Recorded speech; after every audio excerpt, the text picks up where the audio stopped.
বাংলার ইতিহাসে গত 90 বছরে জন্ম নেওয়া একমাত্র গ্লোবাল সেলিব্রিটি হলেন প্রফেসর ডক্টর মোহাম্মদ ইউনূস।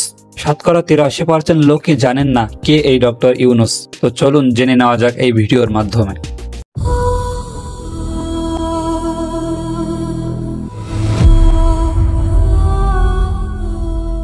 পৃথিবীতে সবচেয়ে সম্মানজনক পুরস্কার হলো নোবেল। এটা আপনারা সবাই নিশ্চয়ই জানেন। সম্মান সূচক হিসেবে নোবেলের পরে কোন পুরস্কারের অবস্থান তা কি আপনারা জানেন?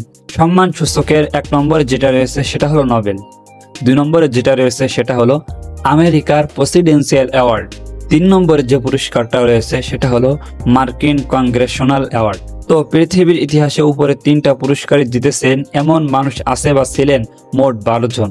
বুঝতেই পারছেন পরের লাইনটা কি হবে? হ্যাঁ, সেই 12 জনের একজন হলেন প্রফেসর ডক্টর মোহাম্মদ ইউনূস। মেসিকে নিশ্চয়ই চেনেন।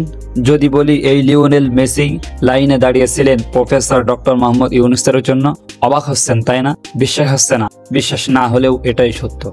অলিম্পিক গেমস পৃথিবীর সম্মানজনক প্রতিযোগিতার একটি, আর অলিম্পিকে সবচেয়ে সম্মানিত মেহমান হলেন মশালবাহক। জাপানে অনুষ্ঠিত 2020 অলিম্পিকে মশালবাহক ছিলেন প্রফেসর ডক্টর মোহাম্মদ ইউনূস।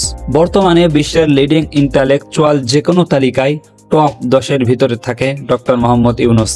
মুসলিম বিশ্বে নোবেল বিজয়ী ইউনূসের বিকল্প খুঁজে পাওয়াটা খুবই কঠিন, অথচ তিনি আমাদের বাংলাদেশের। এদেশে আর এমন ইউনূস জন্মাবে কিনা আজও সন্দেহ। আসুন যোগ্য ব্যক্তিকে সম্মান করতে শিখি। ডক্টর মোহাম্মদ ইউনূস আমাদের জন্য গর্ব, তিনি আমাদের অহংকার।